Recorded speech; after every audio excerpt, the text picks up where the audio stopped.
प्रेम भाईसा को न्याय दो, न्याय दो, न्याय दो, प्रेम भाईसा को न्याय दो, न्याय दो, न्याय दो।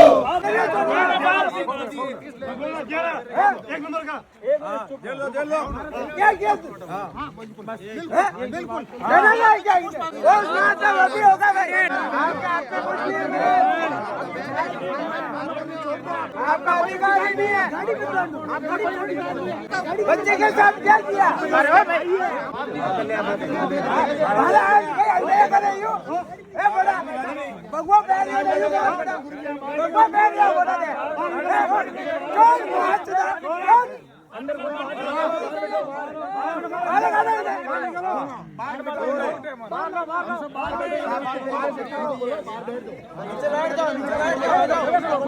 दोस्तों मैं जोधपुर के अंदर हूँ, आरती नगर के अंदर प्रेम भाईसा की डेड बॉडी यहाँ पर लाई गई है और उसके बाद में पिता जो है वो पोस्टमार्टम के पक्ष में नहीं है। इस प्रकार की हमें सूचना मिली तो हम यहाँ पे आए हैं और यहाँ पे जो मौजूद लोग हैं उनसे जानने का प्रयास कर रहे हैं कि क्या वजह है कि पोस्टमार्टम हो नहीं रहा है या पिता करवाना नहीं चाह रहे हैं या यहाँ की जनता क्या चाह रही है। वो सारी चीज़ें जानने का प्रयास करते हैं। आखिर क्या वजह है कि एकदम अचानक एक यंग साध्वी इस प्रकार अपने जीवन जो है वो छोड़ के चली गई और अब जो है पोस्टमार्टम करवाने के ऊपर जो है क्यों अड़चने पैदा हो रही हैं। आइए लोगों से जानते हैं और क्या कहते हैं लोग और क्या है लोगों का संदेह वो जानने का प्रयास करते हैं। 5 घंटे हाँ, क्या मैटर हुआ? हम पिछले 4-5 घंटे से खड़े थे। जब हमने ये घटना सुनी तो हम ये खड़े थे, हम यहाँ सब आए, देखा हमने तो यहाँ पे जो ये साध्वी जी के पिताजी अपनी मनमर्जी कर रहे थे। बार बार पता नहीं किन किन को फोन लगा रहे थे, पुलिस प्रशासन वालों को रोक रहे थे और हम पूरी कॉलोनी वालों को डरा धमका रहे थे। हमारी यही मांग थी कि पोस्टमार्टम हो। क्या वो पोस्टमार्टम पक्ष में नहीं थे? नहीं, पहले तो उन्होंने बिल्कुल मना किया, फिर बोला कि सुबह 10 बजे यहाँ से बोर्ड लेके 6 बजे लेके जाएंगे, 4 बजे। वो बार बार अलग अलग बातें कर रहे थे। फिर पूरी इस 4 दीवारी के और आरती नगर परिसर में रहने वाले सभी परिवारजनों ने निवेदन किया कि आप सब ऐसे मत करो, बॉडी को महात्मा गांधी हॉस्पिटल में जहाँ भी प्रशासन लेके जा रहा है, प्रशासन का जो भी प्रोटोकॉल जो सिस्टम होता है उस सिस्टम से काम करने दो। हमारी भी यही न्याय की अपेक्षा है कि साध्वी जी को वास्तविकता में न्याय मिले। न्याय की हमारी उम्मीद है। हम भगवे के पीछे और साध्वी जी के पीछे यहाँ आए। वो एक समाज में रहने वाली एक बेटी थी, बेटी के साथ साथ वो भगवाधारी थी।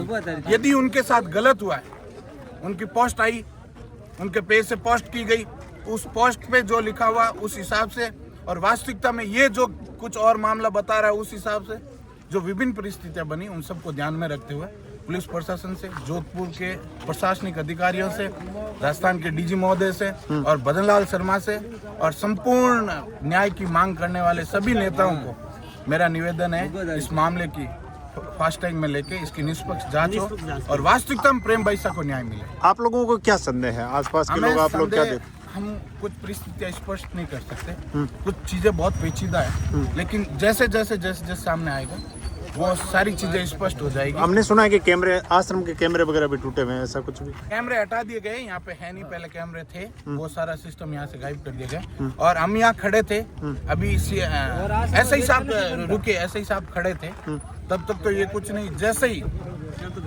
छवि शर्मा जी जो महोदय अभी पधारे हैं, एसीपी महोदय या एडिशनल एसपी जो भी महोदय पधारे, उन मैडम की गाड़ी देखते ही, पुलिस प्रशासन का महकमा देखते ही उसने अपने आदमी को इशारा किया, वो अंदर बैठा और गाड़ी लेके भागने की कोशिश की। हम सब सामने खड़े रहे, गाड़ी को रुकवाया और पता नहीं उसने अपने अपने फोन से किन किन को फोन मिलाने की कोशिश की और मामले को पूरा का पूरा राजनीतिक तरीके से देखा जाए या किसी भी तरीके से देखा जाए, उसका वास्तविकता हमारी जो न्याय की मांग है उसका गला घोटने की कोशिश की गई, मामले को दबाने की कोशिश की गई।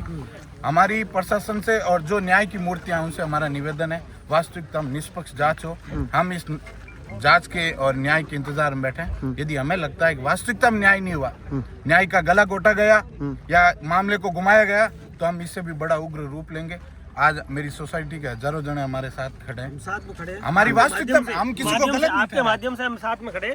अगर कॉलोनी की तरफ से हम कोई भी होगा तो हम साथ में। और एक पोस्ट भी लगी थी जो डेथ होने के बाद में उन्होंने पुष्टि की है कि जो भक्ति रूप का था ना उसके हिसाब से वो पोस्ट कब हुई थी आप लोग, वो पोस्ट कब हुई? पोस्ट होने के बाद डेथ होने के 9:15 बजे के अप्रोक्स वो पोस्ट हुई और और 5 बजे के आसपास हो गई। डेथ हो गई उनकी 5 बजे। और एक बोमाराम जी नाम का इनका ही कोई लड़का है जो ऑडियो हॉस्पिटल से गाड़ी लेके आया, उसने ये चीज स्वीकार की कि पोस्ट मैंने खुद ने की साध्वी जी के आईडी से और बाप जी के कहने से मैंने ये पोस्ट की है। गाड़ी वहां से मैं लेके आया, उसने अभी बताया हमें कि पोस्ट मैंने खुद ने की। बोमाराम नाम का पतला से एक लड़का जो हॉस्पिटल से गाड़ी लेके आया, वो खुद जिम्मेवारी लेता, पोस्ट मैंने खुद ने की, बाप जी के कहने से की। और बाप जी ने जो मटेरियल बताया वो मैंने डाला। उसमें ये लिखा गया है कि मैंने जीवन भर हिंदू और धार्मिकता और भगवे की एक अग्नि परीक्षा का भी लिखा गया, मैंने पोस्ट पढ़ा। परीक्षा को लेके जो कुछ महीने पहले कुछ विवादित मामले को लेके जो बात हुई थी, उसको लेके उन्होंने अग्नि परीक्षा वाले जो मैटर था उसको भी मेंशन किया। और लास्ट में लिखा कि न्याय की अपेक्षा।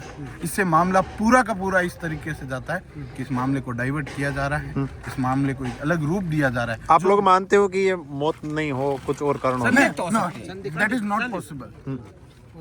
ये नेचुरल डेथ किसी भी सिचुएशन में नहीं हो सकती, हमारा संदेह है।